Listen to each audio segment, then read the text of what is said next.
Listen to the shocking data coming from Gallup poll about young women wanting to leave the U.S. Young women, ages 15 to 44, 40% of them say that they want to go. Yeah, 40%. Are you one of these people fleeing Trump?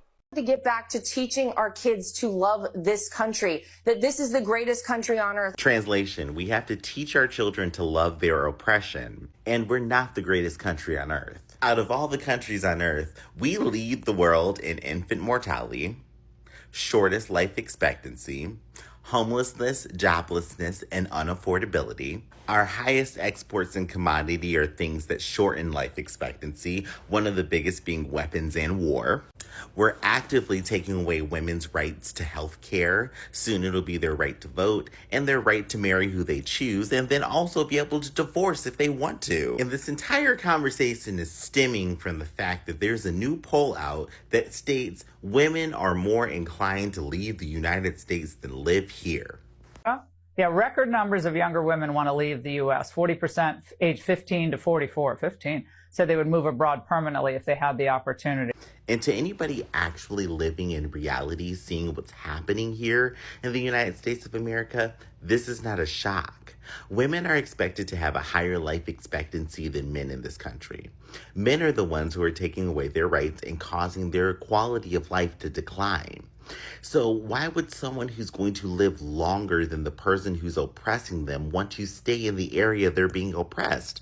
They're going to feel the effects longer than the people who are creating the oppression.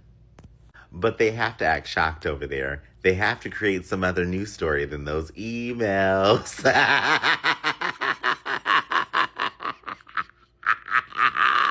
Boy.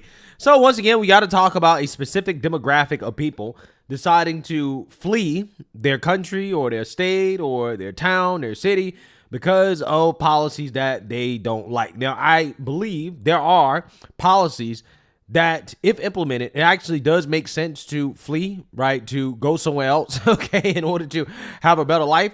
Like, for example, if your local politician, state politician is running around talking about how they want to tax the rich, what it really means is that they want to raise taxes, okay? They want to raise taxes. They want to redistribute wealth and to essentially take from people who produce and give it to people who don't produce as much, right? That is what they want. And I think that it makes sense if you decide to flee a place or an area or a country because of high rates of taxation, right? I think that makes sense. In the ideal world, you don't have to do that at all, that people don't vote for more taxes, okay? They don't vote to make their lives more unaffordable, right? But unfortunately, in this country, most people are not very smart. They really do believe that more taxes equals affordability, and that's just simply not the case. But there are also very, very, very stupid reasons to flee, and one of those reasons is Trump derangement, which is what we have to talk about here today, because there was a bombshell study poll that came out that shows that liberal women,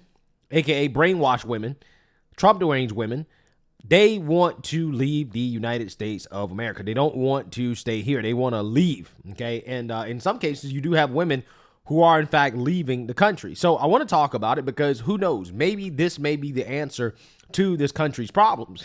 So without further ado, let's go ahead and get into this. A number of Americans say they want to leave the country permanently. This is according to a new Gallup poll. 20% of people say they want to live somewhere else. That's 1 in 5. And the shift is mainly driven by young women, ages 15 to 44.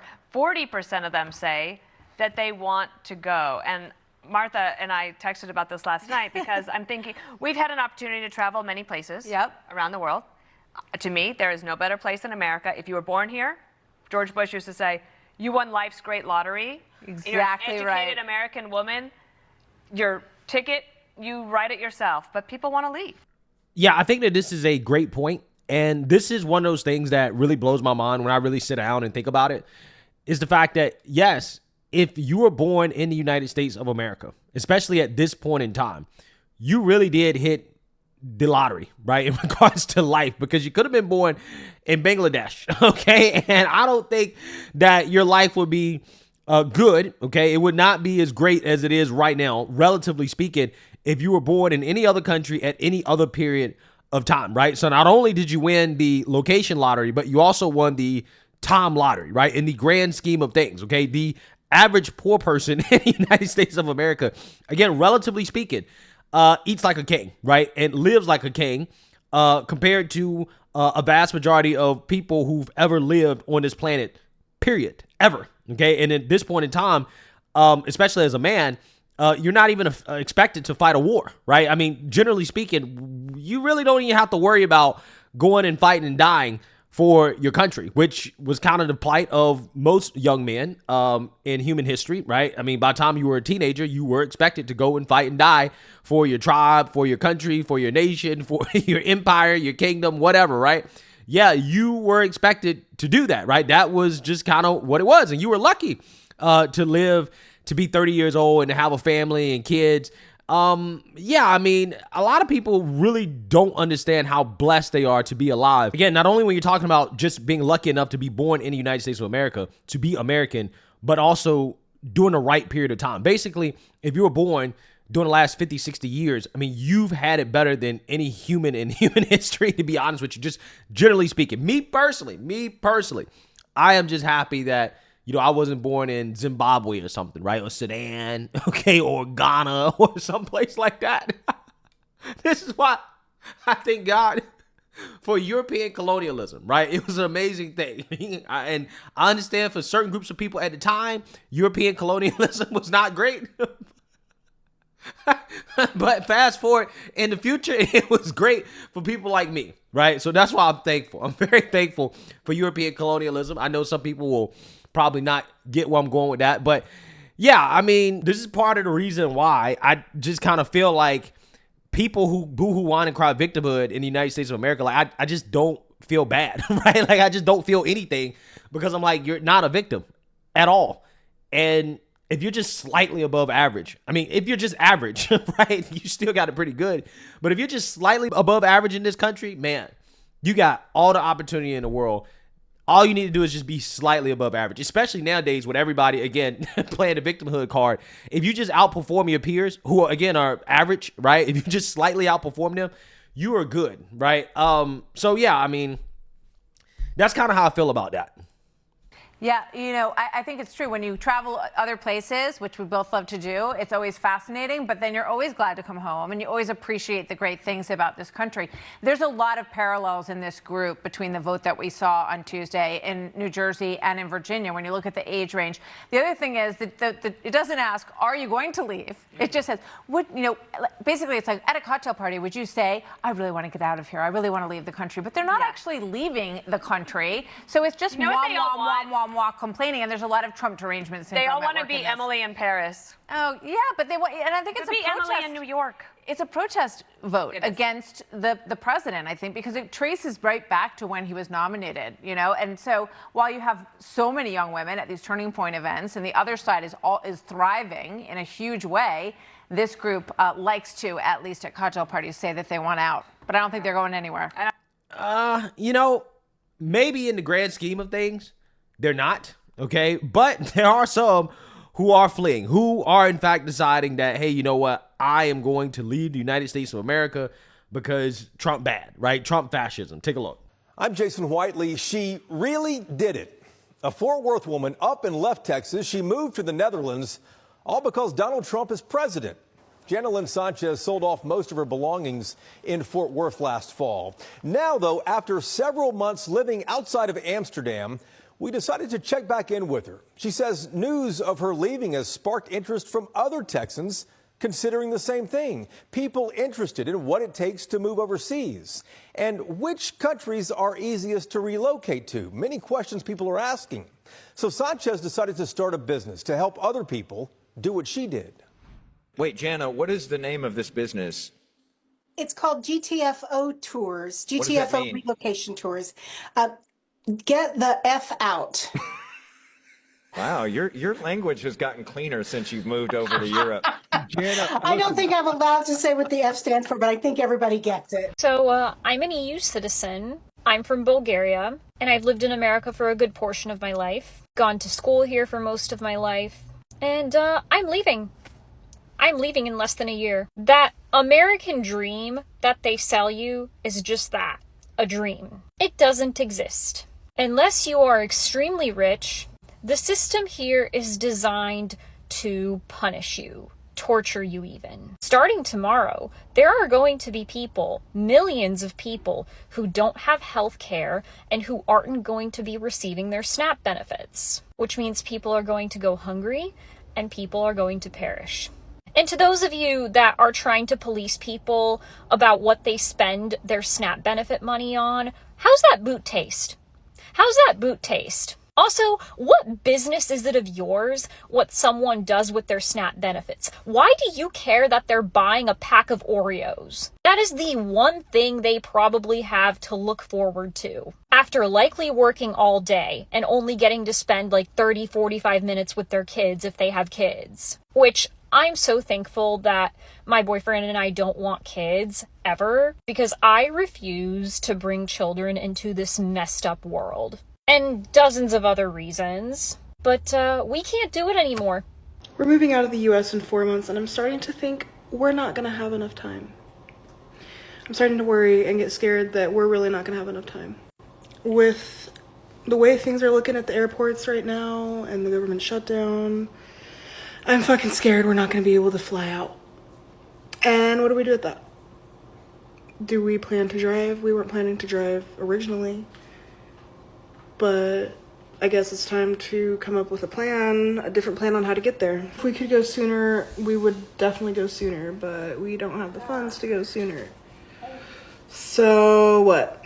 Americans have started to leave the US because of the rise of authoritarianism. And this is something that should absolutely not be taken lightly. I literally saw a report this morning from Australia talking about how they have some applications from this year of people seeking human rights shelter because they are scared of what's going to happen to them. They want to have a backup plan if things go to shit so they can go to Australia and get a visa. And that's absolutely nothing new. Canada has also opened up a program to Americans that may potentially want to leave the country as a sort of political refugee. While that might sound crazy, we are absolutely entering into an era where this is something that people are starting to consider. And even some professors at Yale and other colleges in the US who teach about the rise of authoritarianism and fascism have left the US or have at least started to make plans to leave. And if that's not a wake-up call to other Americans to rally together to join the fight, I don't know what is. The president should not be able to send armed troops to terrorize American citizens. People should not be able to be kidnapped regardless of whether they're foreign born or American born, nor should they disappear. So I would really look long and hard into your decision to be apolitical right now because things are changing rapidly in a very bad direction. Last spring, my wife and I decided to leave the country in 180 days. We gave ourselves 6 months to move 2 dogs out of 2 houses that we own in upstate New York. And we are officially 30 days away from moving. With the moving so close, there's just so many emotions, and I wanted to really talk about it because this channel has been just a love letter to all the micro decisions that we've made. It's really added up for us to be able to make this move of safety for not only myself, but for the family that we're developing, the children that we're planning on having. And I wanted to talk about it because yes, it's exciting in some ways, but there's also so much heartache. And the severity of what's going on right now for families that look like mine. I don't want to leave my home. We are the kind of people that have done everything right. We both have master's degrees, we own businesses, followed the American dream pipeline to a T, expecting a certain outcome that's now being ripped away from us. It's not an easy decision to make. I want to be in New York. I want to be in the United States.